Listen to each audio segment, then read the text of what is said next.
ಎಲ್ಲರಿಗೂ ನಮಸ್ಕಾರ. ತ್ರಿಭಾಷಾ LSRW foundation ಚಾನೆಲ್ಗೆ ಸ್ವಾಗತ. ಇವತ್ತು 8ನೇ ತರಗತಿಯ ಸೆಕೆಂಡ್ ಲ್ಯಾಂಗ್ವೇಜ್ ಪಾರ್ಟ್ 1 ಕನ್ನಡ ಭಾಷೆಯ ಪಾಠವನ್ನು ನೋಡೋಣ. ಸೊ ಅದರಲ್ಲಿ ಮೊದಲನೇದಾಗಿ ಬುದ್ಧನ ಸಲಹೆ. ಪಾಠದ ಹೆಸರು ಬುದ್ಧನ ಸಲಹೆ. ಪಾಠದವನ್ನ ಬರೆದವರು ನಿರುಪಮ. ಪಾಠ ಪ್ರವೇಶ. ಈ ಪಾಠ ಪ್ರವೇಶದಲ್ಲಿ ನಾವೇನು ಏನಿದೆ ಈ ಪಾಠದಲ್ಲಿ ಅನ್ನೋದನ್ನ ಇಲ್ಲಿ ಪಾಠ ಪ್ರವೇಶದಲ್ಲಿ ಹೇಳಿರ್ತಾರೆ. ಅದನ್ನು ಕೂಡ ನಾವು ಓದ್ಬೇಕಾಗತ್ತೆ, ತಿಳ್ಕೊಬೇಕಾಗತ್ತೆ. ಮಾನವ ಒಂದು ಕಡೆ ಪ್ರಾಕೃತಿಕ, ಪಾಕೆ ರದ್ವತ್ತಿದೆ, ಕೃತಿಕ, ಪ್ರಾಕೃತಿಕ ಸಂಪನ್ಮೂಲಗಳನ್ನು, ಇವು ವಿಜಾತಿ ಒತ್ತಕ್ಷರಗಳು. ಮಾನವ ಒಂದು ಕಡೆ ಪ್ರಾಕೃತಿಕ ಸಂಪನ್ಮೂಲಗಳನ್ನು ಬಳಸಿಕೊಂಡು ಸುಖ, ಶಾಂತಿ ಮತ್ತು ಸಮೃದ್ಧಿಯ ಜೀವನ ನಡೆಸಿದರೆ, ಮತ್ತೊಂದೆಡೆ ಪ್ರಾಕೃತಿಕ ಸಂಪನ್ಮೂಲಗಳನ್ನು ಬಳಸಿಕೊಂಡು ಸ್ವಾರ್ಥ, ದ್ವೇಷ, ದುರಾಸೆಯನ್ನು ತುಂಬಿಕೊಂಡು ಬದುಕನ್ನು ಸರ್ವನಾಶ ಮಾಡಿಕೊಳ್ಳುತ್ತಿದ್ದಾನೆ. ಎಲ್ಲರಿಗೂ ಮೀಸಲಾಗಿರುವ ನೆಲ ಜಲಗಳನ್ನು ಹಂಚಿಕೊಳ್ಳುವಾಗ ವಿವೇಕವನ್ನು ಕಳೆದುಕೊಂಡು ಯುದ್ಧಕ್ಕೆ ಸನ್ನದ್ಧನಾಗುತ್ತಿದ್ದಾನೆ. ನೋಡ್ರಿ, ಮಾನವ ಒಂದು ಕಡೆ ಪ್ರಾಕೃತಿಕ ಸಂಪನ್ಮೂಲಗಳನ್ನು ಬಳಸಿಕೊಂಡು ಸುಖ, ಶಾಂತಿ, ಸಮೃದ್ಧಿಯ ಜೀವನ ನಡೆಸಿದರೆ, ಮತ್ತೊಂದೆಡೆ ಸ್ವಾರ್ಥ, ದ್ವೇಷ, ದುರಾಸೆಯನ್ನು ತುಂಬಿಕೊಂಡು ಬದುಕನ್ನು ಸರ್ವನಾಶ ಮಾಡಿಕೊಳ್ತಾ ಇದ್ದಾನೆ. ಸರ್ವರಿಗೂ ಮೀಸಲಾಗಿರುವ ನೆಲ ಜಲಗಳನ್ನು ಹಂಚಿಕೊಳ್ಳುವಾಗ ವಿವೇಕವನ್ನು ಕಳೆದುಕೊಂಡು ಯುದ್ಧಕ್ಕೆ ಸನ್ನದ್ಧನಾಗುತ್ತಾನೆ. ಯುದ್ಧಗಳಿಂದ ಅಪಾರ ಸಾವು ನೋವು ಉಂಟಾಗಿ ಬದುಕು ನರಕವಾಗಿ ಬಿಡುತ್ತದೆ ಎಂಬ ಸತ್ಯವನ್ನು ಮರೆತು ಬಿಡುತ್ತಾನೆ. ಇದು ಮನುಷ್ಯ ಬದುಕಲು ಗಾಳಿ, ನೀರು, ಆಹಾರ ಎಷ್ಟು ಮುಖ್ಯವೋ, ಸುಖ, ಶಾಂತಿ, ನೆಮ್ಮದಿಗಳು ಅಷ್ಟೇ ಮುಖ್ಯ ಎಂಬುದನ್ನು ಎಲ್ಲರೂ ಅರಿಯಬೇಕಾಗಿದೆ. ಜೀವನದಲ್ಲಿ ಎಂತಹ ಸಮಸ್ಯೆ ಉದ್ಭವಿಸಿದರೂ ಅವುಗಳನ್ನು ವಿವೇಕದಿಂದ ಸೌಹಾರ್ದಯುತವಾಗಿ ಬಗೆಹರಿಸಿಕೊಳ್ಳಲು ಸಾಧ್ಯವಿದೆ ಎಂಬ ಸಂದೇಶ ಈ ಬುದ್ಧನ ಸಲಹೆ ಪಾಠದ ಮೂಲಕ ವ್ಯಕ್ತವಾಗುತ್ತೆ. ಮನುಷ್ಯ ದಿನನಿತ್ಯ ಕೆಲಸ ಮಾಡಿ ತನ್ನ ಕುಟುಂಬವನ್ನ ಪೊರೆಯುವುದು, ತನ್ನ ಕುಟುಂಬದ ಜವಾಬ್ದಾರಿಯನ್ನು ನಿರ್ವಹಿಸುವುದರ ಜೊತೆಗೆ ಒಂದು ಕಡೆ ಆತ ಒಂದು ಮನುಕುಲವನ್ನ ರಕ್ಷಿಸುವ, ಮುಂದಿನ ಪೀಳಿಗೆ ಏನಾದ್ರೂ ಒಂದು ಉತ್ತಮವಾದದನ್ನ ನೀಡಬೇಕೋ, ಒಂದು ಪರಂಪರೆಯನ್ನ, ಸಂಸ್ಕೃತಿಯನ್ನ, ಆಚಾರ ವಿಚಾರವನ್ನ ರಕ್ಷಿಸಿ ಮುಂದಿನ ಪೀಳಿಗೆಗೆ ನಾವು ಗಿಫ್ಟ್ ಕೊಡ್ಬೇಕು ಅಂತೇಳಿ ಸಾಗಿದ್ರೆ, ಮತ್ತೊಂದ್ ಕಡೆ ಅತಿಯಾಗಿ ಬಳಕೆಯಿಂದ, ಸಂಪನ್ಮೂಲಗಳ ಅತಿಯಾದ ಬಳಕೆಯಿಂದ ಸ್ವಾರ್ಥ, ದ್ವೇಷ, ದುರಾಸೆಯಿಂದ ಬದುಕನ್ನ ತನ್ನ ನಾಶ ಮಾಡ್ಕೊಳ್ತಾ ಇದ್ದಾನೆ. ಹೇಗ್ರಿ ಅಂತ ಕೇಳ್ಬೋದು ನೀವು. ಎಲ್ಲ ನನಗೆ ಆಗ್ಬೇಕು, ಇದು ಎಷ್ಟಿದೆ ಅಷ್ಟೆಲ್ಲ ನನಗೆ ಆಗ್ಬೇಕು, ನಾನು ಬಡವರಲ್ಲಿ, ದುರ್ಬಲರಲ್ಲಿ, ಅನಾಥ ಮಕ್ಕಳಲ್ಲಿ ಹಂಚಿ ಅವರು ಕೂಡ ಸಮಾಧಾನದಿಂದ ಇರಲಿ, ನಾನು ಸಮಾಧಾನದಿಂದ ಇರ್ಲಿ ಅಂತ ಯೋಚನೆ ಮಾಡದೆ ಕೇವಲ ನನ್ಗಾಗಿ ಮಾತ್ರ ಸಾಕು, ನಾನೊಬ್ನ ಸುಖವಾಗಿದ್ರೆ ಸಾಕು, ಬೇರೆಯವ್ರು ಏನಾದ್ರೂ ಪರವಾಗಿಲ್ಲ, ಇಂತಹ ಸ್ವಾರ್ಥ, ದ್ವೇಷ, ಅವ್ರು ಬೆಳೀದೇ ಹೋದ್ರೆ ನಡೆಯುತ್ತೆ, ಅವ್ರ ನಾಶ ಆದ್ರೆ ಹೋಯ್ತೆ, ನಾನ್ ಮಾತ್ರ ಸುಖವಾಗಿರ್ಬೇಕು, ದುರಾಸೆ, ಇವುಗಳನ್ನು ಕುಡ್ಕೊಂಡು ಬದುಕು ಸರ್ವನಾಶ ಆಗ್ತಾ ಇದೆ. ಅದ್ರ ಬಗ್ಗೆ ಆತನಿಗೆ ಗೊತ್ತೇ ಇಲ್ಲ, ಅದ್ರ ಬಗ್ಗೆ ಆತ ಚಿಂತೆನೂ ಮಾಡ್ತಾ ಇಲ್ಲ. ಅದೇ ಹೇಳ್ತಾರ್ರಿ ಇಲ್ಲಿ. ಸರ್ವರಿಗೂ ಮೀಸಲಾಗಿರುವ ನೆಲ ಜಲಗಳನ್ನು ಹಂಚಿಕೊಳ್ಳುವಾಗ ವಿವೇಕವನ್ನು ಕಳೆದುಕೊಂಡು, ಯಾಕ್ರಿ ವಿವೇಕ ಸರ್ವರಿಗೂ?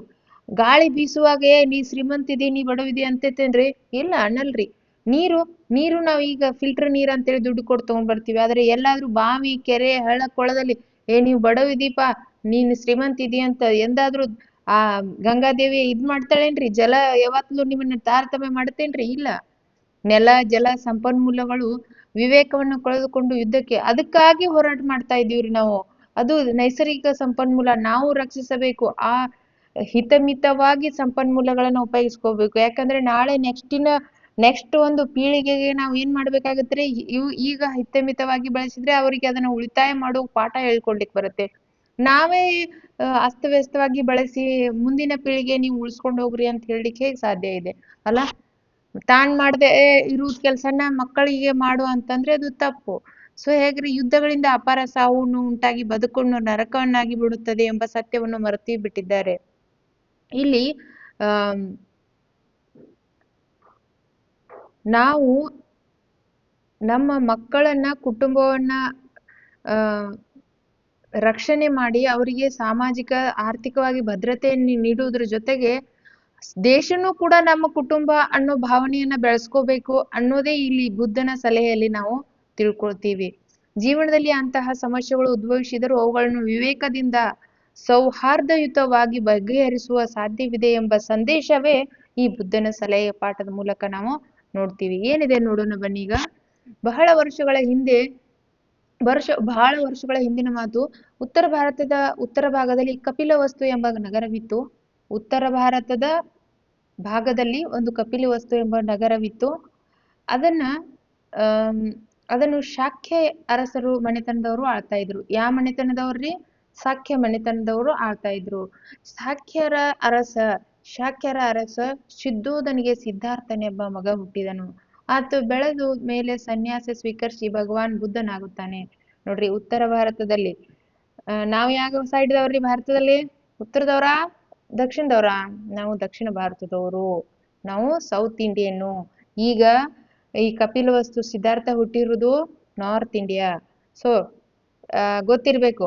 ಅದೇ ನಾವು ಕರ್ನಾಟಕ ಭಾಗಕ್ಕೆ ಬಂದಾಗ ನಾವು ಉತ್ತರ ಭಾಗದವರ ದಕ್ಷಿಣ ಕನ್ನಡದವರ ಉತ್ತರ ಕರ್ನಾಟಕ ವಿಷಯ ಬಂದಾಗ ನಾವು ಉತ್ತರ ಕರ್ನಾಟಕದವರು.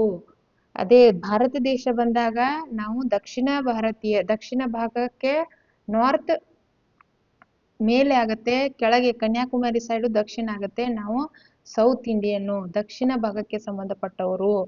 ನೋಡ್ರಿ, ಶಾಕ್ಯರ ಅರಸ ಶುದ್ಧೋಧನಿಗೆ ಸಿದ್ಧಾರ್ಥನೆಂಬ ಮಗ ಹುಟ್ಟಿದನು. ಆತ ಬೆಳೆದ ಮೇಲೆ ಸನ್ಯಾಸ ಸ್ವೀಕರಿಸಿ ಭಗವಾನ್ ಬುದ್ಧನಾಗುತ್ತಾನೆ. ಬಹಳ ವರ್ಷಗಳ ಹಿಂದಿನ ಮಾತು. ಹಿಂದಿನ ಕಾಲದಲ್ಲಿದ್ದು ಭಾರತದ ಉತ್ತರ ಭಾಗದಲ್ಲಿ ಕಪಿಲವಸ್ತು ಎಂಬ ನಗರವಿತ್ತು. ಅದನ್ನ ಶಾಕ್ಯನೆಂಬ ಅರಸನ ಆಳ್ತಾ ಇದ್ದ. ಶಾಕ್ಯರ ಅರಸ ಶುದ್ಧೋಧನಿಗೆ ಶಾಕ್ಯ ಅರಸ ಶುದ್ಧೋಧನಿಗೆ ಸಿದ್ಧಾರ್ಥನೆಂಬ ಮಗ ಇದ್ದ. ಆತ ಬೆಳೆದ ಮೇಲೆ ಸನ್ಯಾಸ ಸ್ವೀಕರಿಸಿ ಭಗವಾನ್ ಬುದ್ಧನಾಗುತ್ತಾನೆ. ಯಾರಾಗ್ತಾರ್ರಿ? ಸಿದ್ಧಾರ್ಥ್ ಏನಾಗ್ತಾನ ಮುಂದೆ? ಭಗವಾನ್ ಬುದ್ಧನಾಗ್ತಾನೆ. ಈಗ ನೇಪಾಳ ದೇಶದಲ್ಲಿ ಸೇರಿ ಹೋಗಿರುವ ಕಪಿಲವಸ್ತು ನಗರದ ಸಮೀಪದಲ್ಲಿ ಹೇಮಕೂಟ ಪರ್ವತವಿದೆ. ಆ ಪರ್ವತದಲ್ಲಿ ಹುಟ್ಟಿದ ಗಂಗಾ ನದಿ ದಕ್ಷಿಣಕ್ಕೆ ಕಾಶಿ ನಗರವರೆಗೂ ಹರಿದು ನಂತರ ಕವಲಾಗಿ ಬಂಗಾಳ ಸಮುದ್ರಕ್ಕೆ ಸೇರುತ್ತದೆ. ಆ ಕಾಲದಲ್ಲಿ ಗಂಗಾ ನದಿ ಎರಡೂ ಬದಿಗಳಲ್ಲಿ 2 ರಾಜ್ಯಗಳಿದ್ದವು. ನೋಡ್ರಿ, ಈಗೇನು ಉತ್ತರ ಭಾರತದಲ್ಲಿ ಕಪಿಲವಸ್ತು ಇದೆ ಅಲ್ರಿ, ಆಗ ಅದು ನೇಪಾಳಕ್ಕೆ ಸಂಬಂಧಪಟ್ಟಂತ ಪ್ರದೇಶ. ನೋಡ್ರಿ, ಈಗ ನೇಪಾಳ ಪ್ರದೇಶದಲ್ಲಿ ಸೇರಿ ಹೋಗಿರುವ ಈಗ ಮೊದಲು ನಮ್ಮ ಇಂಡಿಯಾದಲ್ಲಿತ್ತು, ಈಗ ಏನಾಗಿದೆ ಅದು ನೇಪಾಳಕ್ಕೆ ಸೇರ್ಕೊಂಡಿದೆ ಅಂತ್ರಿ. ಅಲ್ಲಿ ಸಮೀಪದಲ್ಲಿ ಹೇಮಕೂಟ ಒಂದು ಪರ್ವತ ಇದೆ ರೀ. ನೋಡ್ರಿ, ಹೇಮಕೂಟ ಪರ್ವತ, ಕಪಿಲವಸ್ತು ಯಾವ ದೇಶದಲ್ಲಿ ಇದೆ ಈಗ? ನೇಪಾಳ. ಮೊದಲೆಲ್ಲಿತ್ತು? ಉತ್ತರ ಭಾರತದ ನಮ್ಮ ಇಂಡಿಯಾದಲ್ಲಿತ್ತು. ಸೊ ನೆನ್ಪಿಟ್ಕೋಬೇಕು. ಒನ್ಸ್ ಅಗೇನ್ ಹೇಳ್ತೀನಿ ನೋಡ್ರಿ. ಭಾರತದ ಉತ್ತರ ಭಾಗದಲ್ಲಿ ಕಪಿಲವಸ್ತು ನಗರದ ಹೇಮಕೂಟ ಪರ್ವತ ನೆನಪಿರ್ಬೇಕು. ಈ ಪರ್ವತದಲ್ಲಿ ಹುಟ್ಟಿ ಗಂಗಾ ನದಿ ದಕ್ಷಿಣಕ್ಕೆ ಕಾಶಿ ನಗರವರೆಗೂ ಹರಿದು ನಂತರ ಕವಲಾಗಿ ಇಲ್ಲಿ ಗಂಗಾ ನದಿ ಹುಟ್ಕೊಂಡು ದಕ್ಷಿಣಕ್ಕೆ ಕಾಶಿ ನಗರದವರೆಗೆ ಹರಿದು ಬಂಗಾಳ ಕೊಲ್ಲಿಯನ್ನು ಸೇರ್ಕೊಳ್ತೈತಂತ್ರಿ. ಆ ಕಾಲದಲ್ಲಿ ಗಂಗಾ ನದಿಯು 2 ಬದಿಗಳಲ್ಲಿ 2 ರಾಜ್ಯಗಳಿತ್ತು. ಅಂದ್ರೆ ಮಿಡ್ಲದಲ್ಲಿ ಗಂಗಾ ನದಿ ಹರಿತಾ ಇದ್ರೆ ಈ ದಡಕ್ಕೆ ಒಂದು ರಾಜ್ಯ ಇತ್ತು, ಈಚೆಗಡೆ ದಡಕ್ಕೆ 2 ಸೈಡ್ಸ್, 2 ಬದಿಗಳಲ್ಲಿ ಗಂಗಾ ನದಿಯ 2 ಬದಗಳಲ್ಲಿ 2 ರಾಜ್ಯಗಳು ಇದ್ದುವು. ಒಂದು ವಸ್ತ, ಇನ್ನೊಂದು ಮಗಧ. ಗಂಗಾ ನದಿಯಲ್ಲಿ 2 ಬದಿಗಳಲ್ಲಿ ಯಾವ್ಯಾವ ರಾಜ್ಯಗಳು ಇದ್ದುರಿ? ಒಂದನೇದು ವಸ್ತ, ಮತ್ತೊಂದು ಮಗಧ. ಗಂಗಾ ನದಿ ಹುಟ್ಕೊಂಡು ಯಾವ ಸಮುದ್ರವನ್ನು ಸೇರ್ಕೊಳ್ತಾ ಇತ್ರಿ? ಬಂಗಾಳ ಕೊಲ್ಲಿ ಸಮುದ್ರಕ್ಕೆ ಹೋಗಿ ಸೇರ್ಕೊಳ್ತಿತ್ತು. ದಕ್ಷಿಣಕ್ಕೆ ಕಾಶಿನಗರವರೆಗೂ ಹರಿದು 2 ಕವಲಗಳಾಗಿ ಬಂಗಾಳ ಕೊಲ್ಲಿಯನ್ನು ಹೋಗಿ ಸೇರ್ತಾ ಇತ್ತು. ಗಂಗಾ ನದಿಯ ಬದಿಯಲ್ಲಿರುವ 2 ರಾಜ್ಯಗಳು ಯಾವ್ರಿ? ವಸ್ತ ಮತ್ತು ಮಗಧ. ಇಲ್ಲಿ ನೋಡ್ರಿ, ಈ ನದಿಯಿಂದ 2 ರಾಜ್ಯಗಳು ಉಪಯೋಗ ಪಡೆದು ಸುಭಿಕ್ಷವಾಗಿದ್ದವು. ಯಾವ ನದಿಯ ದಡದಲ್ಲಿ ರಾಜ್ಯವಿರುತ್ತೋ, ನಾಗರಿಕತೆಗಳಿರ್ತಾವೋ, ಅಲ್ಲಿ ಏನಾಗಿರ್ತೈತ್ರಿ? ಅಲ್ಲಿ ಜನ ಎಲ್ಲಾ ಮೂಲಭೂತ ಸೌಕರ್ಯ, ಊಟ, ವಸತಿ ಎಲ್ಲ. ಯಾಕಂದ್ರೆ ನೀರಿದೆ ಅಂದ್ರೆ ಆಹಾರ ತಯಾರಾಗುತ್ತೆ, ಬೆಳೆ ಬೆಳಿತೈತ್ರಿ, ಬೆಳಿತೈತಿ ಅಂದ್ರೆ ಅವ್ರ ಊಟಕ್ಕೆ ಸಿಗತ್ತಾ ಇದೆ ಅನ್ನೋದು ಅರ್ಥ ಆಗತ್ತೆ. ಸೊ ಅವರು ಎಲ್ಲರೂ ಆರಾಮಾಗಿದ್ರು. ಸುಭಿಕ್ಷೆ ಅಂತಂದ್ರೆ ಒಳ್ಳೆಯ ಒಂದು ಸುರಕ್ಷಿತ ಸಮೃದ್ಧ ವಾತಾವರಣ ಆ ಗಂಗಾ ನದಿಯಿಂದ ಆ 2 ರಾಜ್ಯಗಳಿಗೆ ಸಿಕ್ಕಿತ್ತು ಅನ್ನೋದಿಲ್ಲಿ ಅರ್ಥ ಆಗತ್ತೆ. ಈ 2 ರಾಜ್ಯಗಳವರ ನದಿಯನ್ನು ತಾಯಿಯಂತೆ ಪೂಜಿಸ್ತಿದ್ರು. ವಸ್ತ ಮತ್ತು ಮಗಧ ರಾಜ್ಯದವ್ರು ಏನ್ ಮಾಡ್ತಿದ್ರಿ? ಆ ನದಿಯನ್ನ ತಾಯಿ ಅಂತೆ ಪೂಜಿಸ್ತಾ ಇದ್ರು. ಈ ನದಿಯ ನೀರಿನಿಂದ ಎರಡೂ ರಾಜ್ಯಗಳ ನೆಲ ಜಲಸಾಮ್ಯವಾಗಿತ್ತು, ಸಸ್ಯ ಶ್ಯಾಮಲವಾಗಿತ್ತು ನೋಡ್ರಿ. ಈ ನದಿಯ ನೀರಿಂದ ಎರಡೂ ರಾಜ್ಯಗಳ ನೆಲ, ಎರಡೂ ವಸ್ತ ಮತ್ತು ಮಗಧ ರಾಜ್ಯಗಳ ನೆಲ ಹೇಗಾಗಿತ್ರಿ? ಸಸ್ಯ ಶ್ಯಾಮಲ, ಸಸ್ಯ ಗಿಡ ಮರ ಹಚ್ಚು ಹಸಿರು ದೊಡ್ಡ ಒಂದು ಕಾಡ ತರ ಇತ್ತಂತ್ರಿ. ಅಷ್ಟು ಸಮೃದ್ಧವಾಗಿತ್ತು. ಎತ್ತ ನೋಡಿದರತ್ತ ಹಸಿರು ತುಂಬಿ ಬೆಳೆದು ಸುಭಿಕ್ಷ ಜನರು ಸುಖವಾಗಿದ್ರು. ಬಹಳಷ್ಟು ನೀರಿನಿಂದ ಉಪಯೋಗ ಪಡ್ಕೊಂಡು ಎಲ್ಲ ತರದ ಗಿಡಗಳನ್ನ ಬೆಳೆದು ಎಲ್ಲಾ ರೀತಿಯಿಂದ ಜನರು ಸುಖ ಸಮೃದ್ಧಿಯಿಂದ ಇದ್ರು. ಇವೆಲ್ಲರೂ ಗಂಗಾ ನದಿಗೆ ತಮಗೆ ಅನ್ನ ನೀಡುವ ತಾಯಿ ಎಂದೇ ಎನ್ನುತ್ತಿದ್ದರು. ನದಿಗೆ ನಮಗೆ ಊಟ ಹಾಕುವಂತಹ ತಾಯಿ ಅಂತ ಹೇಳಿ ಅವರು ನಂಬಿದ್ರು. ಆದರೆ ಅವರಿಬ್ಬರ ಕ್ರಮೇಣ ಸ್ವಾರ್ಥ ಆವರಿಸಿತು. ನದಿಯ ಮೇಲೆ ತಮ್ಮ ಸಂಪೂರ್ಣ ಅಧಿಕಾರ ಸ್ಥಾಪಿಸಬೇಕೆಂಬ ದುರಾಸೆ ಈ ಎರಡೂ ರಾಜ್ಯಗಳ ಜನರಿಗೆ ಉಂಟಾಯಿತು. ದಿನ ಕಳೆದಂತೆ ಈ ಸ್ವಾರ್ಥ ಹೆಮ್ಮರವಾಗಿ ಬೆಳೆದು ಎರಡೂ ರಾಜ್ಯಗಳವರು ಯುದ್ಧಕ್ಕೆ ಸಜ್ಜರಾಗುವ ಉತ್ಕಟ ಪರಿಸ್ಥಿತಿ ಉಂಟಾಯಿತು. ಯಾವ ಯಾವ ನದಿಯನ್ನು ತಾಯಿ ಅಂತ ಪೂಜಿಸ್ತಿದ್ರೋ ಆ ತಾಯಿಯನ್ನೇ ಪಾಲ ಮಾಡ್ಕೊಲಿಕ್ ಸ್ಟಾರ್ಟ್ ಮಾಡಿದಾರ್ರಿ ಅವ್ರು. ಈಗ್ಲೂ ಮಾಡ್ತಾರ್ರಿ ಆಧುನಿಕ ಕಾಲದಲ್ಲಿ. ಆ ತಾಯಿನ ನೀವೊಂದ್ ತಿಂಗಳು ಇಟ್ಕೋ, ತಂದೆ ನೀವೊಂದ್ ತಿಂಗಳು ಇಟ್ಕೋ, ತಂದೆ ನಾನ್ ಇಟ್ಕೋತೀನಿ ಅಂದ್ರೆ ಇಬ್ರುನು ಎಟ್ ಎ ಟೈಮ್ ಒಂದೇ ಕುಟುಂಬದಲ್ಲಿ ಇಟ್ಕೊಳ್ಳೋಷ್ಟು ದೊಡ್ಡ ಮನಸ್ಸು, ವಿಶಾಲ ಮನಸ್ಸು ಈಗಿನ ಆಧುನಿಕ ಕಾಲದಲ್ಲಿ. ನಮ್ಮಲ್ಲಿ ಹಂಗಿಲ್ ಬಿಡ್ರಿ. ನಮ್ ಕರ್ನಾಟಕದಲ್ಲಿ ತುಂಬಾ ಒಳ್ಳೆಯ ಸಂಸ್ಕಾರಗಳದಾವ, ಒಳ್ಳೆ ಜನ ಇದ್ದಾರೆ. ಆದ್ರೆ ಈಗ ನೀವು ಸೋಷಿಯಲ್ ಮೀಡಿಯಾದಲ್ಲಿ ಎಲ್ಲಾ ಕಡೆ ನೋಡ್ತಾ ಇರೋದೇನು, ತಂದೆ ತಾಯಿಯನ್ನ ಬೇರ್ಪಡಿಸ್ಬೇಡ್ರಿ, ತಂದೆ ತಾಯಿಯನ್ನ ಹಂಚ್ಕೊಲಿಕ್ ಬೇಡ್ರಿ. ನಾ ತಾಯಿನ್ ನೋಡ್ತೀನಿ, ನೀ ತಂದೆನ್ ನೋಡು. ನಿಮಗ್ ಸಾಧ್ಯವಾದ್ರೆ ಇಬ್ರುನು ಒಂದೇ ಕಡೆ ಇಡ್ರಿ. ಇಬ್ರಿಗೂ ನೀನೊಂದ್ ತಿಂಗಳು ಇಟ್ಕೋ, ಆದ್ರೆ ಇಬ್ರಿಗೂ ಜೊತೆಯಾಗಿಡುವಂತ ಜೊತೆಯಾಗಿ. ಯಾಕಂತಂದ್ರೆ ಆ ದೇವರೇ ಮಾಡಿ ಕಳಿಸಿದಂತಹ ವಿಷಯ ಜೋಡಿಯನ್ನ ನೀವು ನಿಮಗೆ ನೀಗ್ಲಂಗಿಲ್ಲ, ನಿಮ್ಮಿಂದ ಆಗಲ್ಲ ಅಂತ ತಿಳ್ಕೊಂಡು ಅದನ್ನ ಬೇರೆ ಮಾಡ್ಲಿಕ್ಕೆ ಹೋಗ್ಬೇಡ್ರಿ. ಯಾಕಂತಂದ್ರೆ ಆ ವಿಷಯ ತುಂಬಾ ಸೂಕ್ಷ್ಮವಾದದ್ದು ಅಲ್ಲ. ಸೊ ನೋಡ್ರಿ, ಈಗ ಈ ನದಿಯ ಮೇಲೆ ತಮ್ಮ ಸಂಪೂರ್ಣ ಅಧಿಕಾರ ಸ್ಥಾಪಿಸಬೇಕೆಂಬ ದುರಾಶೆ ಎರಡೂ ರಾಜ್ಯಗಳ ಜನರಿಗೆ ಉಂಟಾಯಿತು. ದಿನ ಕಳೆದಂತೆ ಆ ಸ್ವಾರ್ಥ ಹೆಮ್ಮರವಾಗಿ ಬೆಳೆದು ರಾಜ್ಯಗಳ ಯುದ್ಧಕ್ಕೆ ಸಿದ್ಧವಾಗುವ ಉತ್ಕಟ ಪರಿಸ್ಥಿತಿ ಉಂಟಾಯಿತು. ನೋಡ್ರಿ, ಯಾವ ನದಿಯನ್ನ ತಾಯಿ ಅಂತೇಳಿ ಪೂಜಿಸ್ತಾ ಇದ್ರು, ತಾಯಿನೇ ನಮಗೆ ಅನ್ನ ನೀಡುವುದು, ಗಂಗಾ ನದಿಯೇ ತಮಗೆ ಅನ್ನ ನೀಡುವ ಮನೋಭಾವನೆ ಇತ್ತು, ಅದ್ರ ಮೇಲೆ ಅಧಿಕಾರ ಚಲಾಯಿಸು, ಅದ್ರ ಮೇಲೆ ಸ್ವಾರ್ಥ ಭಾವನೆಯಿಂದ ಆ ನದಿಯನ್ನ ನನ್ನ ವಶಕ್ಕೆ ಪಡಿಬೇಕು, ನಾನು ಅದಕ್ಕೆ ಒಡೆಯನಾಗ್ಬೇಕು ಅಂತ ಹೇಳಿ ವಸ್ತ ಮತ್ತು ಮಗಧ ರಾಜ್ಯಗಳು ಜಗಳಲಿಕ್ಕೆ ಸ್ಟಾರ್ಟ್ ಮಾಡ್ತಾವ. ನೋಡ್ರಿ, ಅವರು ಯುದ್ಧಕ್ಕೆ ನಿಂತಾಗ ಬುದ್ಧ ಭಗವಾನ್ ಅಲ್ಲಿಗೆ ಬಂದು ಯುದ್ಧಕ್ಕೆ ಸಿದ್ಧರಾದ ಎರಡೂ ಸೈನ್ಯಗಳನ್ನು ನೋಡಿ ಅವುಗಳ ನಡುವೆ ನಿಂತುಕೊಂಡು ಬುದ್ಧ ದೇವರನ್ನು ನೋಡಿ ಎರಡೂ ಕಡೆಯವರು ಸ್ವಲ್ಪ ಹಿಂದಕ್ಕೆ ಸರಿದರು. ಯಾವಾಗ ಮಗಧ ಮತ್ತು ವಸ್ತ ರಾಜ್ಯದವರು ಯುದ್ಧಕ್ಕೆ ನಿಂತಿದಾರ, ನದಿಯ ವಿಷಯವಾಗಿ ಜಗಳಕ್ಕೆ ನಿಂತಿದಾರ ಅನ್ನೋದು ಭಗವಾನ್ ಬುದ್ಧನಿಗೆ ಗೊತ್ತಾಗತ್ತಲ್ಲ, ಅವ ಎರಡೂ ಸೈನ್ಯದ ಮಧ್ಯದಕ್ಕೆ ಹೋಗಿ ನಿಂತ್ಕೊಂಡ್ ಬಿಡ್ತಾನ. ಯಾವಾಗ ಎರಡೂ ಬೃಹತ್ ಸೈನ್ಯಗಳ ಮಧ್ಯದಲ್ಲಿ ಹೋಗಿ ಭಗವಾನ್ ಬುದ್ಧ ನಿಂತ್ಕೋತಾನಲ್ಲ, ಆಗ ಎರಡೂ ಸೈನ್ಯಗಳು ಹಿಂದಕ್ಕೆ ಸರಿತಾವ. ನೋಡ್ರಿ, ಅವೇನ್ ಹೇಳ್ತಾನ ನೋಡ್ರಿ ಎರಡೂ ರಾಜ್ಯಗಳ ಕುರಿತು. ಬುದ್ಧ ದೇವನು ಎರಡೂ ರಾಜ್ಯರನ್ನು, ಮಂತ್ರಿಗಳನ್ನು, ಅಧಿಕಾರಿಗಳನ್ನು ತನ್ನ ಬಳಿಗೆ ಕರೆದು ಎಲ್ಲರಿಗೂ ಕೇಳಿಸುವಂತೆ ಗಟ್ಟಿಯಾಗಿಯೇ ಕೇಳಿದ. ಎಲ್ಲರನ್ನೂ ತನ್ನ ಹತ್ರ ಕರೆದು ಅತಿ ಜೋರಾಗಿ ಕೇಳ್ಬಿಟ್ಟ, ಗಟ್ಟಿಯಾಗಿ ಕೇಳಿದ, ನೀವು ಯುದ್ಧ ಮಾಡಲು ಏಕೆ ಸಿದ್ಧರಾಗಿದ್ದೀರಿ? ಯಾಕೆ ಜಗಳಾಡ್ತೀರಿ? ಯಾಕೆ ಯುದ್ಧ ಮಾಡ್ತಾ ಇದ್ದೀರಾ? ನಿಮ್ಮ ಜೀವನಾಧಾರವಾದ ಗಂಗಾ ನದಿ ನೀರಿಗಾಗಿ.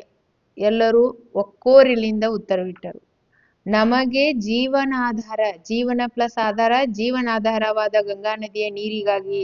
ಅವರೆಲ್ಲರೂ ಒಕ್ಕೊರಲಿನಿಂದ ಉತ್ತರ ಕೊಟ್ರು. ಎರಡೂ ರಾಜ್ಯದ ರಾಜರನ್ನ, ಅಧಿಕಾರಿಗಳನ್ನ ಕರೆದು ಬುದ್ಧ ಕೇಳಿದಾಗ ಅವ್ರು ಏನ್ ಉತ್ತರ ಕೊಟ್ರಿ? ಗಂಗಾ ನದಿ ನೀರಿಗಾಗಿ ಅಂತ ಉತ್ತರ ಕೊಟ್ರು. ನೋಡ್ರಿ, ನದಿಯ ನೀರು, ಮಾನವ ರಕ್ತ, ಇವೆರಡು ಯಾವ್ದು ಹೆಚ್ಚು ಬೆಲೆ ಉಳ್ಳದು? ಭಗವಾನ್ ಬುದ್ಧ ಒಂದೇ ಪ್ರಶ್ನೆ ಕೇಳ್ತಾನ್ರಿ, ಏನಂತ?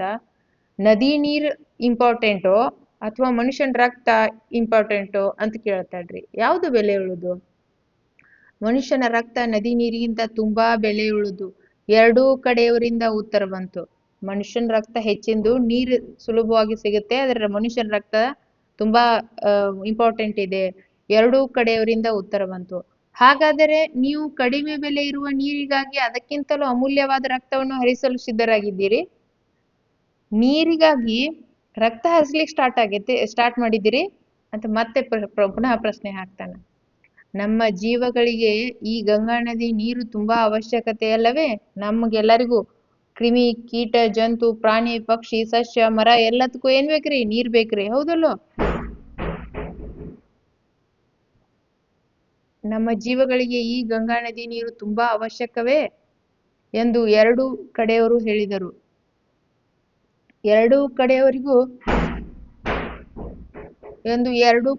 ಕೇಳಿದರು. ನೀವು ಜೀವಿಸಬೇಕೆಂದಿರಲ್ಲವೇ? ಮತ್ತೆ ಸಾಯಲಿಕ್ಕೆ ಯಾಕೆ ಸಿದ್ಧರಾಗಿದ್ದೀರಿ ಎಂದು ಮತ್ತೆ ಕೇಳಿದ. ನೋಡ್ರಿ, 3 ಪ್ರಶ್ನೆ ಕೇಳ್ತಾನೆ. ಒಂದನೇದು, ನೀವ್ ಯಾಕೆ ಯುದ್ಧ ಮಾಡ್ತಾ ಇದ್ದೀರಾ? ಎರಡನೇ ಪ್ರಶ್ನೆ ಏನ್ ಕೇಳ್ತಾನ್ರಿ ಅವನು? ನಿಮ್ಮ ಜೀವಿಗಳಿಗೆ ಈ ನದಿ ನೀರು ತುಂಬಾ ಅವಶ್ಯಕತೆ, ಹೌದಿಲ್ಲೋ? ಎರಡನೇ ಪ್ರಶ್ನೆ ಏನ್ ಕೇಳ್ತಾನ್ರಿ? ಸಾರಿ, ನದಿಯ ನೀರು ಹೆಚ್ಚಿಂದೋ ಅಥವಾ ರಕ್ತ ಇಂಪಾರ್ಟೆಂಟೋ? ಯಾವ್ದು ಬೆಲೆ ಹೇಳುದು? ಮೂರನೇದ್ ಏನ್ ಕೇಳ್ತಾನ್ರಿ? ನೀವು ಜೀವಿಸಬೇಕೆಂದಿರಲ್ಲವೇ? ಮತ್ತೆ ಸಾಯ್ಲಿಕ್ಕೆ ಯಾಕೆ ಸಿದ್ಧರಾಗಿದ್ದೀರಾ? ನೀವು ಬದುಕ್ಬೇಕು ಅನ್ಕೊಂಡಿದ್ರೆ ನೀವು ಯಾಕೆ ಸಾಯ್ಲಿಕ್ಕೆ ಸಿದ್ಧರಾಗಿದ್ದೀರಿ ಅಂತ ಕೇಳ್ತಾನ. ಎರಡೂ ರಾಜ್ಯದ ಮಂತ್ರಿಗಳು ಹೀಗೆ ಹೇಳಿದರು. ಸ್ವಾಮಿ, ಎರಡೂ ರಾಜ್ಯಗಳ ನಡುವೆ ದ್ವೇಷ ಅಸೂಯೆ ಪರಿಸ್ಥಿತಿ ವಿಷಮಿಸಿದೆ. ಅದಕ್ಕೆ ಪರಿಹಾರ ಇಲ್ಲ. ಆಗ ಯುದ್ಧ ಹೊರತು ಬೇರೆ ಯಾವ ದಾರಿ ಇಲ್ಲ. ಆಗ ಎಲ್ಲರೂ ಎರಡೂ ರಾಜ್ಯದ ಮಂತ್ರಿಗಳನ್ನ ಹೇಳ್ತಾರ. ಅಂದ್ರ ನೀರಿನ ಸಂಬಂಧ ಅಸೂಯೆ ದ್ವೇಷ ಉಂಟಾಗಿ ಯುದ್ಧ ಬಂದ ಕೊನೆ ಹಾದಿಯಾಗಿ ನಿಂತ್ಕೊಂಡಿದೆ, ಬೇರೆ ಹಾದಿನೇ ಇಲ್ಲ. ಗೌತಮ ಬುದ್ಧ ನಕ್ಕು, ನೀವು ದ್ವೇಷದಿಂದ ದ್ವೇಷವನ್ನು ಜಯಿಸಲು ಹೋದರೆ ಕೊನೆಗೆ ನಿಮಗೆ ಉಳಿಯುವುದು ಈರ್ಷೆ.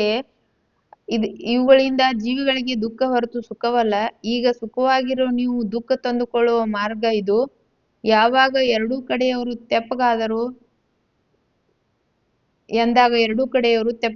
ನೋಡ್ರಿ, ಯಾವಾಗ ಯುದ್ಧ ಇದಕ್ಕೆ ಪರಿಹಾರ ಅಂತ ಎಲ್ರು ಜೋರಾಗಿ ಎರಡೂ ರಾಜ್ಯದ ಕಡೆಯವ್ರು ಹೇಳಿದಾಗ, ದ್ವೇಷದಿಂದ ದ್ವೇಷವನ್ನ ಗೆಲ್ಲಲಿಕ್ಕಾಗಲ್ಲ. ಒಂದ್ ಕಡೆ ದ್ವೇಷ ಇದ್ರೆ ನಾವು ಸುಮ್ನಾದ್ರೆ ಆತನಿಗೆ ಇದಾನ ಅಂತ ತಿಳ್ಕೊಂಡು ಆಗ ಅನಿಸ್ತೈತೆ. ಆದ್ರೆ ಗೆದ್ದವ್ರು ನೀವೇ. ಯಾವಾಗ್ಲೂ ಇಬ್ರು ಜನ ಜಗಾಡಿದ್ರೆ ನಿಮ್ಗೆ ಅವ್ರಿಗೆ ಏನು ವ್ಯತ್ಯಾಸ ಇರಲ್ಲ. ಅದನ್ನೇ ಇಲ್ಲಿ ಹೇಳ್ತಾರ್ರಿ. ದ್ವೇಷದಿಂದ ದ್ವೇಷವನ್ನು ಜಯಿಸಲು ಹೋದರೆ ಕೊನೆಗೆ ಉಳಿಯುವುದು ಈರ್ಷೆ. ಜಗಳ ಅಷ್ಟೇ ಉಳಿತೈತಿ, ಮನಸ್ತಾಪ ಅಷ್ಟೇ ಉಳ್ಕೊಳ್ತೈತಿ. ಇವುಗಳಿಂದ ಜೀವಿಗಳ ದುಃಖವೇ ಹೊರತು ಸುಖವಲ್ಲ. ಈ ಸುಖವಾಗಿರುವ ನೀವು ದುಃಖ ತಂದುಕೊಳ್ಳುವ ಮಾರ್ಗ ಇದು ಎಂದಾಗ ಎರಡೂ ಕಡೆ ಜನರು ತೆಪ್ಪಗಾದರು. ಯಾವಾಗ ಗೌತಮ್ ಬುದ್ಧ ಯುದ್ಧದಿಂದನೇ ಜಗಳದಿಂದನೇ ಎಲ್ಲ ಸಮಸ್ಯೆಗಳು ಬಗೆಹರಿತೆ ಅನ್ನೋದು ಅಲ್ಲ, ಆಸೆಯೇ ದುಃಖಕ್ಕೆ ಮೂಲ, ದ್ವೇಷವೇ ದುಃಖಕ್ಕೆ ಮೂಲ, ಈರ್ಷೆಯೇ ದುಃಖಕ್ಕೆ ಮೂಲ ಹೇಗನೋ ಹಾಗೆ ಜೀವಿಗಳಿಗೆ ನಾನ್ ಗೆಲ್ಬೇಕು ಅನ್ನೋದೇ ಒಂದ್ ಮಹತ್ವ. ಅದೇ ಆಸೆಯೇ ದುಃಖಕ್ಕೆ ಮೂಲ. ಸೋತ್ ಬಿಟ್ರೆ ದುಃಖ ಆಗತ್ತೆ, ಮತ್ತೆ ಈರ್ಷೆ ಹುಟ್ಟುತ್ತೆ, ಮತ್ತೆ ಜಗಳ ಸ್ಟಾರ್ಟ್ ಆಗತ್ತೆ. ಅದನ್ನೇ ಅವ್ರು ಏನ್ ಹೇಳ್ತಾರೆ, ನೀವು ದ್ವೇಷದಿಂದ ದ್ವೇಷವನ್ನು ಜಯಿಸಲು ಹೋದರೆ ಕೊನೆಗೆ ನಿಮಗೆ ಉಳಿಯುವುದು ಈರ್ಷೆ. ಇವುಗಳಿಂದ ಜೀವಿಗಳ ದುಃಖವೇ ಹೊರತು ಸುಖವಲ್ಲ. ಈಗ ಸುಖವಾಗಿರುವ ನೀವು ದುಃಖ ತಂದುಕೊಳ್ಳುವ ಮಾರ್ಗ ಅದು. ಈಗ ನೀವು ನಿಮ್ಮ ರಾಜ್ಯದವರು, ವಸ್ತ ಮತ್ತು ಮಗಧ ರಾಜ್ಯದವರು ಸುಖವಾಗಿದ್ದೀರಾ. ಯುದ್ಧ ಆದ್ರೆ ರಕ್ತಪಾತ ಆಗತ್ತೆ, ಬಹಳಷ್ಟು ಜೀವಗಳಿಗೆ ತೊಂದರೆ ಆಗತ್ತೆ, ಮಾನಸಿಕವಾಗಿ ಅಸ್ವಸ್ಥರಾಗತ್ತೆ. ಅದು ಮನುಷ್ಯನಲ್ಲಿ ರಾಜ್ಯಗಳ ನಡುವೆ ಈರ್ಷೆಯ ವೈರತ್ವದ ಬೀಜ ಬಿತ್ತತ್ತೆ. ಇವುಗಳ ಎಲ್ಲದಿಂದ ಏನಾಗತ್ತೆ? ದುಃಖ ಆಗತ್ತೆ. ಅದಕ್ಕಾಗಿ ಯುದ್ಧ ಮಾಡಬಾರದು ಅಂತ ಹೇಳ್ತಾರೆ. ಸುಖವಾಗಿರುವ ನೀವು ದುಃಖಕ್ಕೆ ನೀವು ಹಾದಿ ಮಾಡ್ಕೊಡ್ತಾ ಇದ್ದೀರಾ ಅಂತ ಹೇಳ್ತಾನ್ರಿ. ನೋಡ್ರಿ, ಹಾಗಾದ್ರೆ ಏನು ಮಾಡ್ಬೇಕನ್ನುತ್ತೀರಿ ಭಗವಾನ್? ಲಾಸ್ಟ್ ಎಲ್ರು ಅವ್ರ ತಿಳಿಸಿ ಭಗವಾನ್ ಬುದ್ಧ ಹೇಳಿದಾಗ ಲಾಸ್ಟ್ ಹೇಳ್ತಾನ್ರಿ, ಹಾಗಾದ್ರೆ ಏನು ಬೇಕೆನ್ನುತ್ತೀರಿ ಭಗವಾನ್? ನಾ ಏನ್ ಮಾಡ್ಬೇಕಂತೀರಿ ಹೇಳ್ರಿ ಅಂತ. ಇಲ್ಲಿ ನೋಡ್ರಿ, ಮನುಷ್ಯ ಸುಖವಾಗಿ ಜೀವಿಸಲು ನೀರು ಗಾಳಿ ಆಹಾರ ಎಲ್ಲವೂ ಮುಖ್ಯವಾಗಿರುವಂತೆ ಶಾಂತಿಯೂ ಅಷ್ಟೇ ಮುಖ್ಯ. ಇದು ವಿಷಯನೇ ಈಗಿನ ಪ್ರೆಸೆಂಟ್ ಆಧುನಿಕ ಯುಗದಲ್ಲಿ ಗೊತ್ತಿಲ್ರಿ. ರೊಕ್ಕ ಬಂದ್ರೆ ನಾನು ಆರಾಮಾಗಿರ್ತೀನಿ, ನಾನು ಸೋಷಿಯಲ್ ಮೀಡಿಯಾದಲ್ಲಿ ಫುಲ್ ವೈರಲ್ ಆಗಿಬಿಟ್ರೆ ನಾನು ಸಮಾಧಾನ ಆಗಿರ್ತೀನಿ, ಒಳ್ಳೆ ಮಾರ್ಕ್ಸ್ ಬಂದ್ರೆ ವಿದ್ಯಾರ್ಥಿಗಳ ಕ್ಯಾಟಗರಿ ತಗೊಂಡ್ರೆ ನನಗೆ ಒಳ್ಳೆ ಮಾರ್ಕ್ಸ್ ಬಂದ್ರೆ ನಾನು ಸುಖವಾಗಿರ್ತೀನಿ ಅಂತ. ಆದ್ರೆ ಆ ವಿಷಯವನ್ನು ನೆಟ್ ಅರ್ಥ ಮಾಡ್ಕೋತಾ ಇದ್ದೀರಾ ಅನ್ನೋದು ನಿಮಗ್ ಗೊತ್ತಿರಲ್ಲ. ಯಾವ್ದಾದ್ರು ಒಂದು ಪಾಠವನ್ನ ತೆಗೆದುಕೊಂಡು ವಿಷಯ ತಗೊಂಡು ಕೇಳಿದ್ರೆ ನಿಮ್ಗೆ ಹೇಳಿಕ್ ಬರಲ್ಲ, ಮಾರ್ಕ್ಸ್ ತಗೊಂಡು ಏನ್ ಮಾಡ್ತೀರಾ? ಹಾಗೆ ಒಂದು ವ್ಯಕ್ತಿಯ ಜೀವನಕ್ಕೆ ಹೋಲಿಸಿದಾಗ ಒಬ್ಬ ವ್ಯಕ್ತಿ ದೊಡ್ಡ ಆರ್ಸಿಸಿ ಬಿಲ್ಡಿಂಗ್ ಕಟ್ಟಿರ್ತಾನ್ರಿ, ಒಳಗಿಂದೇನೆ ಡುಪ್ಲೆಕ್ಸ್ ಇರತ್ರಿ, ಕೈಯಲ್ಲಿ ಕಾಲು ಎಲ್ಲ ಆಳು ಇರ್ತಾವ್ರಿ, ಆದ್ರೆ ಆ ಮನಸ್ಸಿಗೆ ಸಮಾಧಾನ ಇರಲ್ಲ. ಆ ಮನೆ ಬೆಲೆ ಏನ್ರಿ ಹಾಗಾದ್ರೆ ಅದರ ಅರ್ಥ? ಸೊನ್ನೆ ಅಂದಂಗೆ, ಜೀರೋ ಅಂದಂಗೆ. ಯಾಕಂತಂದ್ರೆ ಮಾರ್ಕ್ಸ್ ಕೂಡ ಹಾಗೆ ನಿಮ್ ವಿದ್ಯಾರ್ಥಿಗಳ ದೃಷ್ಟಿಯಿಂದ ಹೇಳ್ಬೇಕಾದ್ರೆ, ಅಲ್ಲಿ ದುಡ್ಡಿಗೆ ಬೆಲೆ ಇರುತ್ತೆ ವ್ಯಕ್ತಿಯ ಜೀವನದಲ್ಲಿ, ಆಗ ಆತನಿಗೆ ಹೆಂಗ್ ಸಮಾಧಾನ ಇರಲ್ಲೋ ಹಾಗೆ ಮಕ್ಕಳಿಗೂ ಕೂಡ ಒಳ್ಳೆ ಮಾರ್ಕ್ಸ್ಗಳು ಬಂದಾವ ಅಂತ ಹೇಳಿ ತಿಳ್ಕೊಂಡು ನೀವು ಖುಷಿ ಪಟ್ರೆ ಅದು ತಪ್ಪು. ಯಾಕಂದ್ರೆ ವಿಷಯ ಜ್ಞಾನನೇ ಬೇರೆ, ಪೀಸ್ ಆಫ್ ಮೈಂಡ್ ಶಾಂತಿನೇ ಬೇರೆ. ಅದಕ್ಕೆ ಬೆಲೆ ಕಟ್ಲಿಕ್ಕಾಗಲ್ಲ. ಹೌದಾ? ನಮ್ಮ ಎಲ್ಲಾ ತಜ್ಞರು ಎಲ್ಲಾ ಚಿಂತಕರು ಹೇಳ್ತಾರ್ರಿ, ಜ್ಞಾನ ಅನ್ನೋದು ಒಂದು ಸಾಗರ ಹಾಗಿದ್ದಾಗೆ. ನಾವೆಲ್ಲೋ ಒಂದು ಅಂಗೈಯಲ್ಲಿ ನೀರ್ ಹಿಡ್ಕೊಂಡು ನನಗೆ ಇಷ್ಟು ಗೊತ್ತಿದೆ, ನಾನು ಇಷ್ಟು ದುಡ್ಡು ಗಳಿಸಿದ್ದೀನಿ ಅಂದ್ರೆ ಅದು ಸಾಕಾಗತ್ತಾ? ಇಲ್ಲ, ಬಹಳಷ್ಟು ವಿಶಾಲವಾಗಿದೆ. ಪ್ರತಿನಿತ್ಯ ವಿಷಯವನ್ನ ನಾವು ತಿಳ್ಕೊಳ್ತಾ ಹೋಗ್ಬೇಕು. ಮನುಷ್ಯ ಸುಖವಾಗಿರಲು ನೀರು, ಗಾಳಿ, ಆಹಾರ ಎಲ್ಲವೂ ಮುಖ್ಯವಂತೆ ಶಾಂತಿಯೂ ಅಷ್ಟೇ ಮುಖ್ಯ. ಯುದ್ಧದಿಂದ ಶಾಂತಿ ನಾಶವಾಗುತ್ತದೆ. ನೀವೇ ಕೈಯಾರೆ ನಿಮ್ಮ ಸುಖ ನಾಶ ಮಾಡಿಕೊಳ್ಳುವುದನ್ನು ಬಿಟ್ಟು ವಿವೇಕ ತಂದುಕೊಂಡು ಸುಖವಾಗಿರಿ. ನಾವು ಶ್ರೀಮಂತರಾಗ್ತಿರ್ವಿ, ರಾತ್ರಿ ಹೋಗ್ಲಿ ಕೆಲಸ ಮಾಡ್ತೀವಿ ಅಂತ, ಕೆಲ್ಸ ರಾತ್ರಿ ಆಗ್ಲಿ ಕಷ್ಟ ಪಡ್ತೀವಿ ಅಂತ ಶ್ರೀಮಂತರಾಗ್ಬೇಕು ಅಂತ ಹೇಳಿ ಕಷ್ಟಪಟ್ಟು ನಾಳೆ ನಿಮ್ಮ ಕೈಕಾಲ್ ನಿಮ್ಗೆ ಯಾವಾಗ ಒಂದ್ ರೊಟ್ಟಿ ತಗೊಂಬಂದು ಒಂದ್ ಜೀವನ ನಡೀತಾ ಇದೆ, ಇಷ್ಟು ಓದಿದ್ರೆ ಇಷ್ಟು ನಡೆಯುತ್ತೆ, ಹೀಗಿದೆ ಅಂತ ಹೇಳಿ ವಿಷಯವನ್ನ ತಿಳಿದುಕೊಳ್ಳದೆ, ಸತ್ಯ ಜೀವನದ ಅರ್ಥವನ್ನ ತಿಳಿದುಕೊಳ್ಳದೆ ಜೀವನ ಸಾಗಿಸಿದ್ರೆ ಆಗಲ್ಲ. ಯುದ್ಧದಿಂದ ಶಾಂತಿ ನಾಶವಾಗುತ್ತದೆ. ನೀವಾರೆ ನಿಮ್ಮ ಸುಖ ನಾಶ ಮಾಡಿಕೊಳ್ಳುವುದನ್ನು ಬಿಟ್ಟು ವಿವೇಕ ತಂದುಕೊಂಡು ಸುಖವಾಗಿರಿ. ಪ್ರಕೃತಿ ಜೀವಿಗಳಿಗೆ ವರವೇ ಹೊರತು ಶಾಪವಲ್ಲ. ಈ ಎನ್ವೈರ್ಮೆಂಟ್, ಇದು ಪ್ರಕೃತಿ ಇದೆ ಅಲ್ರಿ, ಇದು ನಿಮಗ್ ವರ ಐತ್ರಿ, ಗಿಫ್ಟ್ ಇದೆ ರೀ, ದೇವ್ರು ಕೊಟ್ಟದ್ದು, ಅದು ಶಾಪ ಅಲ್ಲ. ಈ ವರವನ್ನು ಸರ್ವ ಮಾನವರು ಸಮಾನವಾಗಿ ಹಂಚಿಕೊಂಡಾಗ ಎಲ್ಲರೂ ಸುಖ ಶಾಂತಿ ಸಿಗುತ್ತದೆ. ಈಗ ಈ ಬುದ್ಧನ ಸಲಹೆಯನ್ನ ನಾನ್ ನಿಮ್ಗೆ ಒಬ್ಬ ವ್ಯಕ್ತಿ ಜೀವನದಲ್ಲಿ ಹೇಳ್ತೀನಿ, ಆಮೇಲೆ ಸ್ಟೂಡೆಂಟ್ಗೆ ಅಪ್ಲೈ ಮಾಡಿ ಹೇಳ್ತೀನಿ. ನೋಡ್ರಿ, ಮೊದಲು ವ್ಯಕ್ತಿಗೆ ಅಪ್ಲೈ ಮಾಡ್ಕೊಂಡಾಗ ದೇವ್ರು ನನಗೆ ಇಷ್ಟ ಒಂದು ಅವಕಾಶ ಕೊಟ್ಟಿದ್ದಾನೆ ಹೋರಾಡ್ಲಿಕ್ಕೆ, ಒಂದು ಆಪರ್ಚುನಿಟಿ ಕೊಟ್ಟಿದ್ದಾನೆ ಒಂದು ಕೆಲಸ ಮಾಡ್ಲಿಕ್ಕೆ. ಹೌದಾ? ನನ್ನ ತನು ಮನದಿಂದ ಆ ದುಡ್ಡನ್ನ ಗಳಿಸ್ತೀನಿ, ಪ್ರಾಮಾಣಿಕವಾಗಿ ಆ ದುಡ್ಡುಗಳನ್ನ ಗಳಿಸ್ತೀನಿ, ನನ್ನ ಮಕ್ಕಳಿಗೆ, ನನ್ನ ಮನೆಯವರಿಗೆ, ನನ್ನ ತಂದೆ ತಾಯಿಗೆ ನಾನು ಎಲ್ಲರನ್ನೂ ಸುಖವಾಗಿ ನೋಡ್ಕೊಳ್ತೀನಿ. ಈ ಅವಕಾಶ ನನಗೆ ನೀಡಿದೆಯಲ್ಲಪ್ಪ ತಂದೆ, ಅದಕ್ಕೆ ಧನ್ಯವಾದ ಅಂತ ಹೇಳ್ರಿ. ಪ್ರಕೃತಿ ನಿಮಗೆ ಉತ್ತಮ ಆಹಾರ ನೀಡ್ತಾ ಇದೆ, ಸ್ವಚ್ಛಂದವಾದ ಗಾಳಿ ನೀಡ್ತಾ ಇದೆ, ಒಳ್ಳೆಯ ನೀರ್ ಕೊಡ್ತಾ ಇದೆ, ಎಲ್ಲರನ್ನು ಒಂದೇ ಕುಟುಂಬದಲ್ಲಿ ಎಲ್ಲ ಸಂಬಂಧಗಳನ್ನ ಕಾಯುವಂತ ಅವಕಾಶ ನೀಡಿದನಲ್ಲ ದೇವ್ರು, ನಿಮ್ಮನ್ನ ಯಾವ ಸ್ಥಿತಿಯಲ್ಲಿ ಇಟ್ಟಿದಾನಲ್ಲ ಅದಕ್ಕೊಂದು ಥ್ಯಾಂಕ್ಸ್ ಹೇಳ್ರಿ ದೇವ್ರಿಗೆ. ಆಗ ನಿಮ್ಗೆ ಸುಖ ಶಾಂತಿ ಸಿಗುತ್ತೆ. ಅದ್ರ ಹೊರತಾಗಿ ನಾನು ಶ್ರೀಮಂತ ಆಗ್ಬೇಕು, ನಾನು ದುಡ್ಡಕ್ಕ ಮರ್ಸಿಡೀಸ್ ಕಾರ್ ತಗೋಬೇಕು, ನಾನು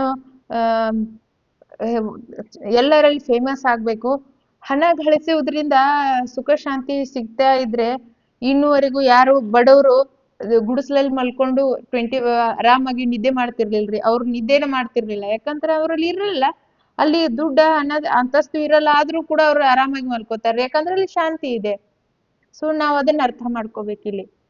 ಈ ಬುದ್ಧನ ಪಾಠದಲ್ಲಿ ನಾವೇನ್ ತಿಳ್ಕೊಬೇಕು ಅಂತಂದ್ರೆ, ಮನುಷ್ಯನಿಗೆ ಸಿಕ್ಕಂತ ಒಂದು ಪ್ರಕೃತಿ ಕೊಟ್ಟಂತ ವರವನ್ನ ನಾವು ಸರಿಯಾಗಿ ಉಪಯೋಗಿಸ್ಕೊಂಡು ಸುಖ ಶಾಂತಿ ನೆಮ್ಮದಿಯಿಂದ ಜೀವನ ಸಾಗಿಸ್ಬೇಕು. ಇದನ್ನ ನೆಕ್ಸ್ಟ್ ಮುಂದಿನ ಪೀಳಿಗೆಗೂ ಕೂಡ ನಾವು ಏನ್ ಮಾಡ್ಬೇಕ್ರಿ, ಕೊಡುಗೆಯಾಗಿ ನೀಡಬೇಕು ಪ್ರಕೃತಿಯನ್ನ. ನಾನೇ ಸ್ವಾರ್ಥದಿಂದ ಎಲ್ಲ ಗಿಡಗಳನ್ನ ಬಳಸ್ಬೇಕು, ನಾನೇ ಶ್ರೀಮಂತ ಆಗ್ಬೇಕು ಅಂತ ಎಲ್ಲ ಗಿಡ ಮರಗಳನ್ನ ಕಡಿದು ನಾನು ಕೇವಲ ಶ್ರೀಮಂತನಾಗಿ ಬಿಡ್ತೀನಿ, ನೆಕ್ಸ್ಟ್ ನನ್ನ ಮಕ್ಕಳು ಮರಿಮಕ್ಕಳು ಅವರು ಆಕ್ಸಿಜನ್ ಸಿಗದೆ, ಸರಿಯಾದ ಸ್ವಚ್ಛ ವಾತಾವರಣ, ಸ್ವಚ್ಛವಾದಂತ ಪರಿಸರ ಸಿಗದೆ ಅವ್ರೇನ್ ಮಾಡ್ತಾರ್ರಿ, ಅವ್ರೇನ್ ಮಾಡ್ಬೇಕಾಗತ್ತೆ ರೀ, ಪರಿತಪಿಸ್ಬೇಕಾಗತ್ತೆ. ಹಾಗಾಗ್ಬಾರ್ದು ಅಂದ್ರೆ ಇವತ್ತಿನಿಂದಲೇ, ಈಗನಿಂದಲೇ ನಾವು ದೇವರು ಪ್ರಕೃತಿ ಜೀವಿಗಳಿಗೆ ನೀಡಿದ ವರವನ್ನ ನಾವ್ ಏನ್ ಮಾಡ್ಬೇಕ್ರಿ, ಸರಿಯಾಗಿ ಅತ್ಯಂತ ಒಳ್ಳೆ ರೀತಿಯಲ್ಲಿ ಉಪಯೋಗಿಸ್ಕೊಂಡು ನಮ್ಮ ಮಕ್ಕಳಿಗೆ, ನಮ್ಮ ಮರಿಮಕ್ಕಳಿಗೆ, ಇಡೀ ಮಾನವ ಸಂಕುಲಕ್ಕೆ ಈಗಿರುವಂತ ಪ್ರಕೃತಿಯನ್ನ ಉಳಿಸಿಕೊಂಡು ಹೋಗುವ ಜವಾಬ್ದಾರಿ ಈ ಮಾನವನ ಮೇಲಿದೆ. ಇದನ್ನೇ ಸೇಮ್ ವಿದ್ಯಾರ್ಥಿಗಳಿಗೆ ಅಪ್ಲೈ ಮಾಡ್ಕೊಂಡಾಗ, ನಿಮ್ ತಂದೆ ತಾಯಿ ನಿಮ್ಗೆ ಒಳ್ಳೆ ಸ್ಕೂಲ್ಗೆ ಅಡ್ಮಿಷನ್ ಮಾಡಿದ್ದಾರೆ, ಪಠ್ಯ ಪುಸ್ತಕ ಕೊಟ್ಟಿದ್ದಾರೆ, ಯೂನಿಫಾರ್ಮ್ ಕೊಟ್ಟಿದ್ದಾರೆ. ಸೊ ಇದನ್ನ ಎಲ್ಲದನ್ನು ನೀವು ಉಪಯೋಗಿಸ್ಕೊಂಡು ಒಳ್ಳೆ ರಿಸೋರ್ಸ್ ಪರ್ಸನ್ ಆಗ್ಬೇಕು. ಮಾರ್ಕ್ಸು ನಾನ್ ಟಾಪ್ ಆಗ್ಬೇಕು ಅಂತ ಓದಿದ್ರೆ, ಯಾವಾಗ ನೀವು ರಿಸೋರ್ಸ್ ಪರ್ಸನ್ ಆಗ್ತೀರಿ ಅವಾಗ ಆಟೋಮೆಟಿಕ್ಲಿ ಮಾರ್ಕ್ಸ್ ಕೂಡ ಬರುತ್ತೆ. ಮಾರ್ಕ್ಸ್ ನಿಮ್ಮನ್ನ ಎಕ್ಸಾಮ್ದಲ್ಲಿ, ಯಾವುದೇ ಕಾಂಪಿಟೇಟಿವ್ ಎಕ್ಸಾಮ್ದಲ್ಲಿ ನೀವು ಮಾರ್ಕ್ಸ್ ನೋಡಲ್ಲ, ಆದ್ರೆ ನಿಮ್ಮ ನಾಲೆಜ್ ಮಾತ್ರ ನೀವು ಕಾಂಪಿಟೇಟಿವ್ ಎಕ್ಸಾಮ್ಗಳಲ್ಲಿ ನೀವು ಟಾಪ್ ದಲ್ಲಿ ಬರ್ಬೇಕಾದ್ರೆ ನೀವು ರಿಸೋರ್ಸ್ ಪರ್ಸನ್ ಆದಾಗ ನಾನು ಅದಕ್ಕಾಗಿ ಮಕ್ಕಳಲ್ಲಿ ಪದೇ ಪದೇ ಹೇಳ್ತಾ ಇರ್ತೀನಿ, ಎರಡೇ ಅಕ್ಷರ ಓದ್ರಿ, ಆದ್ರೆ ಅದು ನಿಮ್ಮ ಮನದ ಆಳದಲ್ಲಿ ಒಂದು ಛಾಪ್ ಹೊಡೆದಂಗೆ ಇರ್ಬೇಕು. ಆ ರೀತಿ ಸ್ಟಡಿ ಮಾಡ್ರಿ ಅಂತ ಹೇಳ್ತಿರ್ತೀನಿ. ಯಾಕಂತಂದ್ರೆ ಆ ನಾಲೆಜ್ ಅನ್ನ ಯಾರು ರೊಕ್ಕನ ಕಸಿದ್ಕೊಳ್ಬಹುದು, ದುಡ್ಡನ್ನು ಕಳಿಸ್ಕೊಳ್ಬಹುದು, ಆದ್ರೆ ನಿಮ್ಮಲ್ಲಿರುವಂತ ಜ್ಞಾನವನ್ನ ಯಾರು ಕಸಿದುಕೊಳ್ಳಿಕ್ಕೆ ಸಾಧ್ಯ ಇಲ್ಲ. ಪ್ರತಿಯೊಂದು ಪಾಠವನ್ನ ಗೋರ್ಮೆಂಟ್ ಅವ್ರು ಏನ್ ನಿಮ್ಗ ಸರ್ಕಾರದಿಂದ ನಿಮಗೆ ಪಠ್ಯ ಪುಸ್ತಕದಲ್ಲಿ ಅಳವಡಿಸಿರ್ತಾರೋ ಅದಕ್ಕೂ ಒಂದು ನೀತಿ ಇರುತ್ತೆ ರೀ. ಆ ನೀತಿಯನ್ನ ಅಳವಡಿಸ್ಕೊಂಡು ಬದುಕ್ಬೇಕು.